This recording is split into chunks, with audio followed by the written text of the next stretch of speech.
Today we are at the Waterside Railway Station.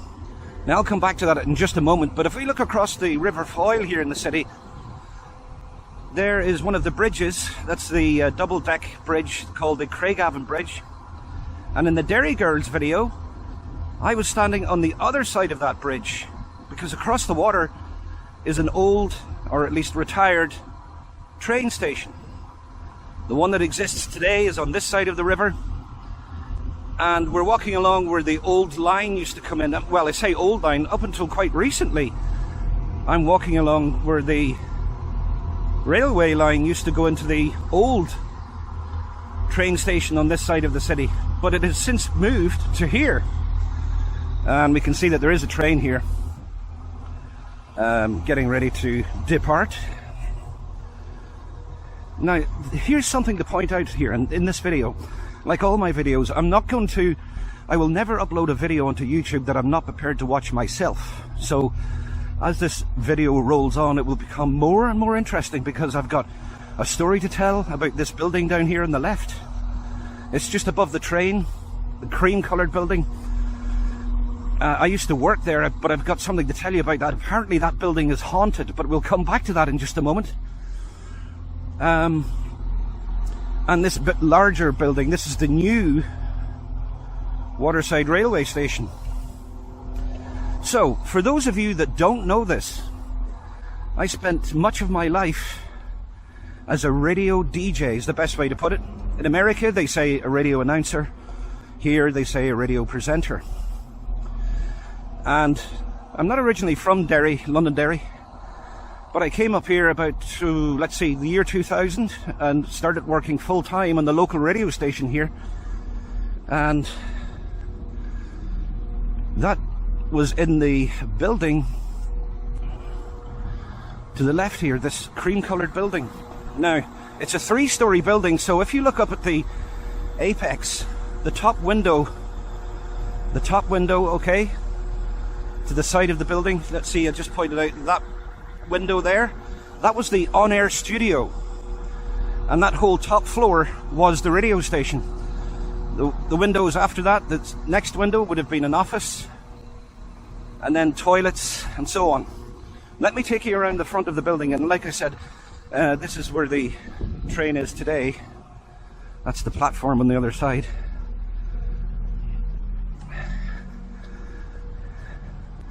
And up until about less than 10 years, in the last few years, they moved the train station from where that red bus is, or just behind it, to where it is today. Now you might say, and this, by the way, this used to be a car park, but it's a pedestrianised area today. Now you might say, what was this building used for then?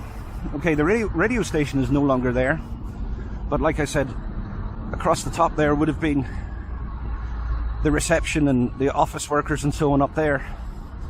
And the way you entered, we didn't have this glass facade here, it didn't look anything like this. The way you got into the building was through this door here. There we go. Used to get in this way. And I'm not sure what it looks like, I haven't been in there. Oh yeah, there's the stairs. It's very important to take note of those stairs and the haunting, because the interesting thing in this story is it's mandatory for all DJs, let's say, to do an overnight shift. So it was like from 1 AM to 6 AM. That's to get used to the format of the station and, you know, the equipment and playout system and stuff like that. But essentially you would have been on your own in there at night.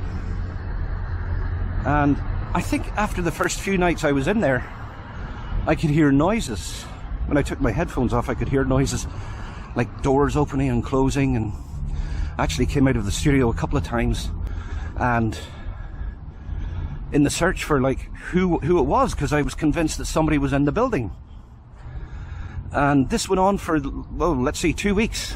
Almost every night, at some point or another, I would have heard someone or something moving around. And I just thought, well, maybe it's the wind, because those corridors up there have various doors, swinging doors. But then there was no wind and there was no windows open, so there's no way for it to happen. Anyway, to cut a long story short, it turned out that apparently this building is haunted because during World War II, this was the original train station before they relocated it over there, where that double-decker bus is. Now it's been relocated back here. But during World War II, any of the dead from the front were brought back here for families to bury them. And the story goes that one woman came down here to identify her husband's body and take him away, and she could not cope with her loss. And she I'm not sure if she claimed the body or what happened, but what happened allegedly is that in her extreme grief, she went into this building, or this part of the building, and hanged herself. She hung herself off these flight of stairs. So they say that that the noise you hear at night is this woman walking around the building and going up and down the stairs, allegedly looking for him. But I can tell you for a fact, it's a very secure building. I mean, you can see it's an old stone building, but I can tell you for a fact, I was convinced that somebody was in the building from the noises. I was hearing doors opening and doors closing, and some of those swinging doors takes a bit of force to open. So yeah, I later found out they waited until my overnights were finished, until I got on to daytime. Then they told me the story. But anyway, it's got an interesting old clock which they've got up and running. Well, it has been always up and running, but today was the first time I heard it chime. So it gives you an idea of the age of the building. It's a nice building. Anyway, when the radio station was here, it wasn't in this building. This building, the rest of it was used, as far as I remember. Sorry about the wind. That section there, this whole section, I think it was like a carpet retail, carpet and tiles, I think it was, a business in here. There we go, up until the refurbishment of the train station, the brand new train station. And let me just go in here and give you an idea of what it looks like today. I've never been in here, even though this was completed a few years ago.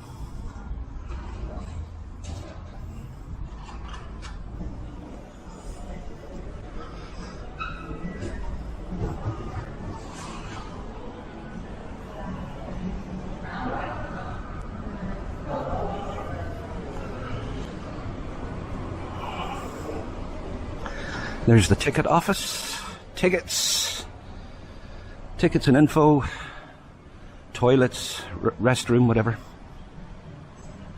Vending machines. I have to say, they've done a really, really good job in here. The lighting, it's all sort of, even though it's an old building, but it's modern, it's new, it's nice. Beautiful smell of fresh coffee in here. And I can see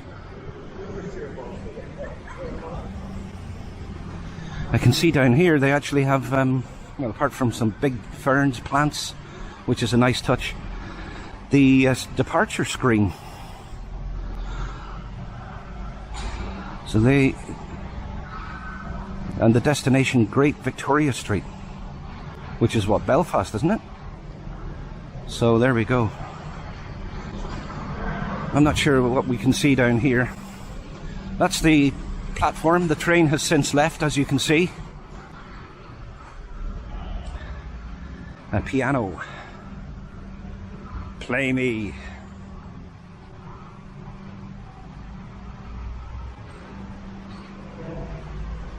There we go, some of the old lines and the platform.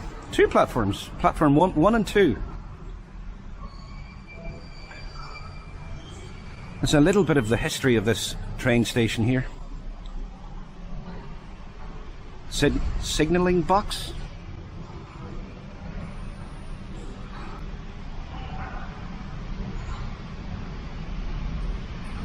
And the interesting thing is, if you take a train from here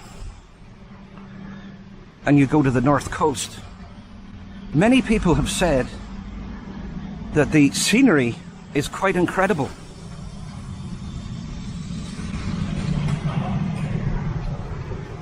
So impressive that it's regarded as one of the most beautiful train journeys on the island of Ireland. So, let's give you a look back down this way. And you know what I like too? I mean, it's a nice touch. It's very kind of train station-ish, is that they have the clock. Can you see the clock here? It's in that old style. Look, there you go. 3:45 almost. And as you can see, it's very well kept. Very well kept. Now, I have some more interesting things to tell you about my time on radio and after I arrived here. But we'll head back outside.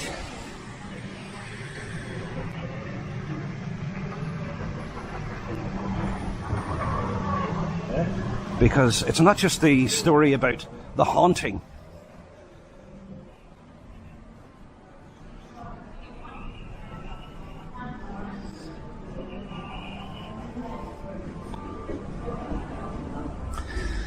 It's also about some of the phone calls that I received.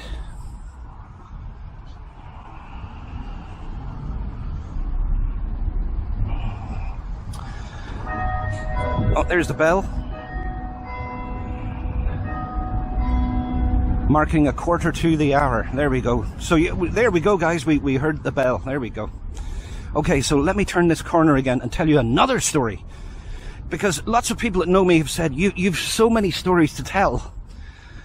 You could actually write a book on many of these things. I don't know, maybe that's a bit of an exaggeration, but that's what people tell me. So anyway, I was here about a month or so, doing my show in the evening. It was an evening time show from 6 p.m. to 9 p.m. on the radio in that building up there. And I think it was probably just after 8 p.m. I received a phone call from a woman in distress. She, there we go, the train is gone. But she simply said to me, and we will include this window at the top, there it is. That was the on-air studio. I wonder what it looks like in there today. I don't know if anybody's keys or will let me in to have a look. But anyway, a woman in distress. And she simply said, I'm calling to leave you a message for my family. And I said, okay, well, what do you mean? What message? Please tell them that they have nothing to do with this.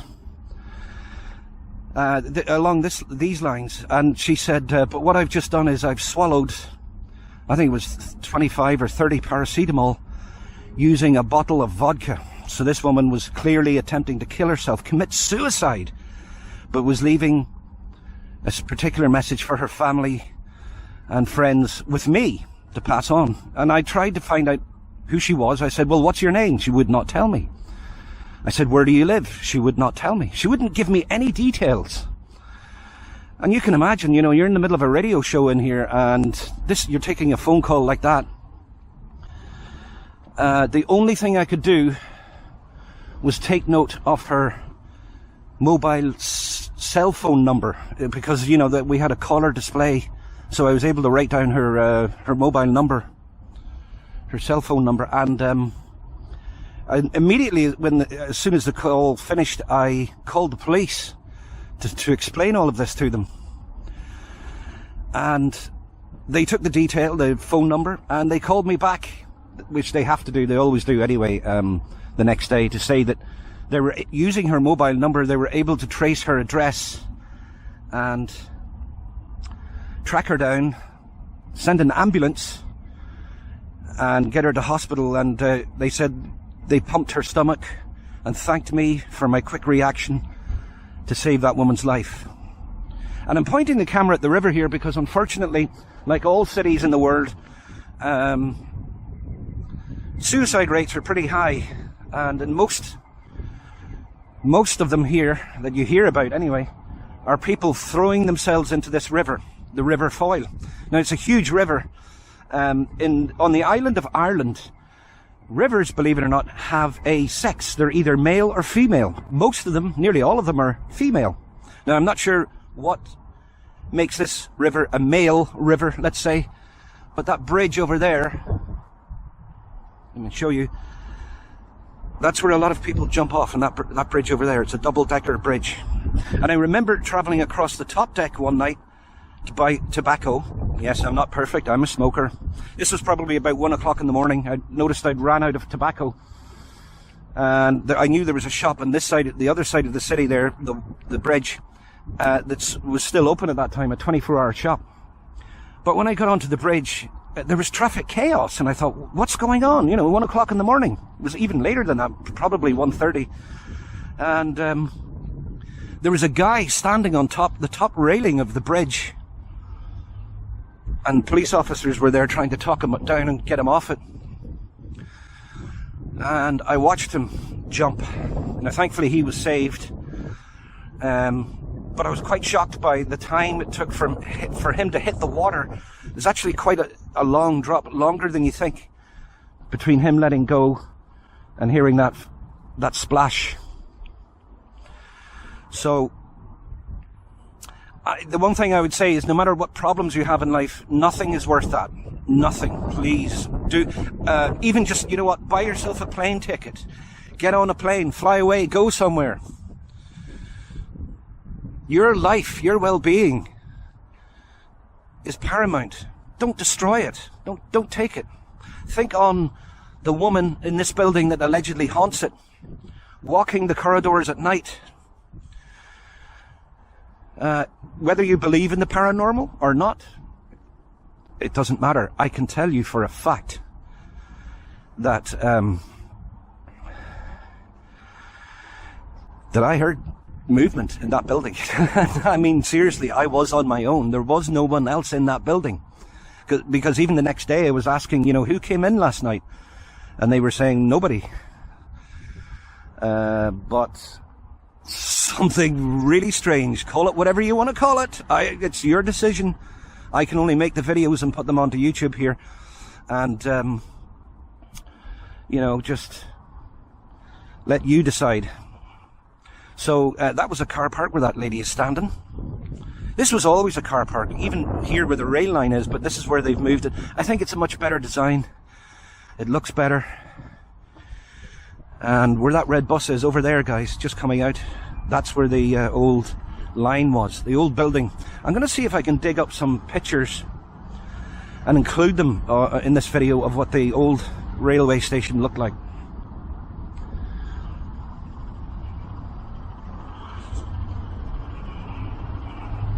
Just over there. And unfortunately, I don't have a zoom on this camera, but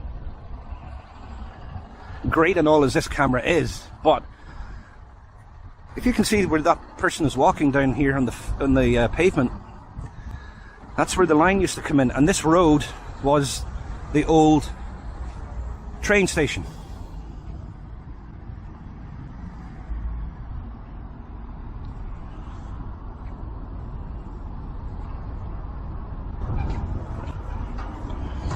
As we finish this one off, let's just take a walk along the new part and let you see the wall the way it's finished as I make my way back to my car.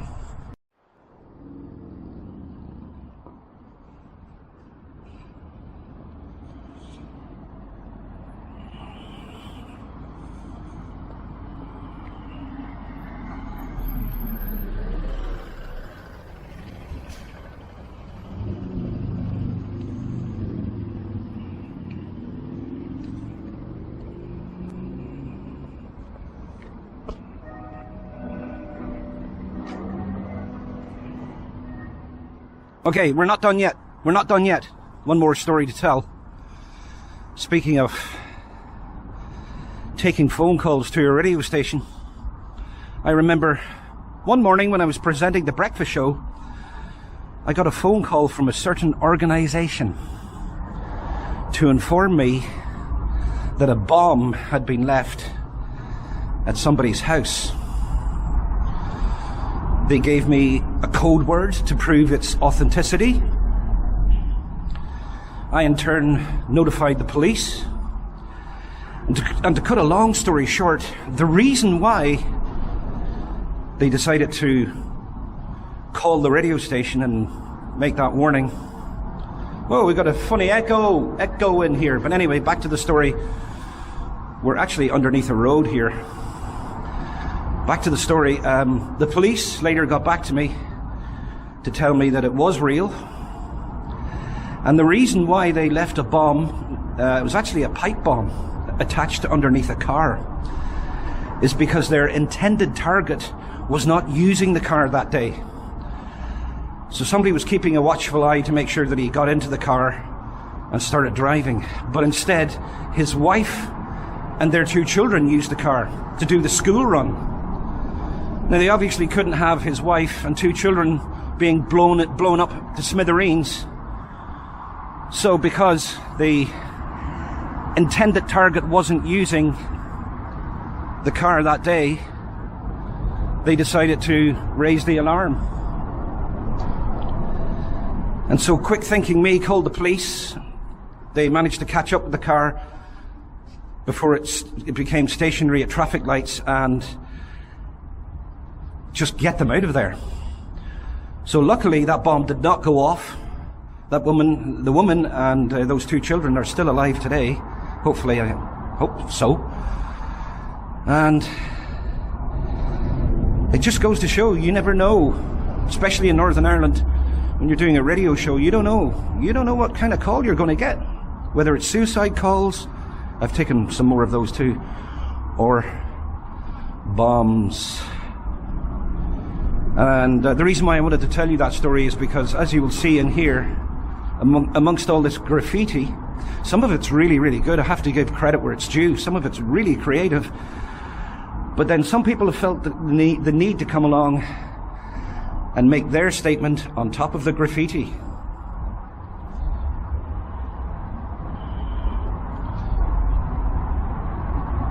Now, for my international viewers, the PSNI is Police Service Northern Ireland, PSNI.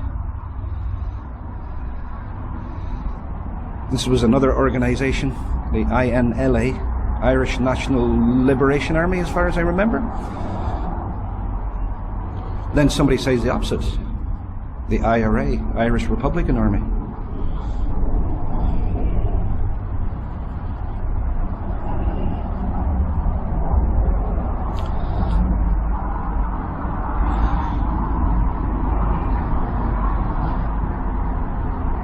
There's actually quite a lot of that in here. Let me show you this. A target with the word death. Dealers out, drug dealers, vigilantes who are promising death to drug dealers.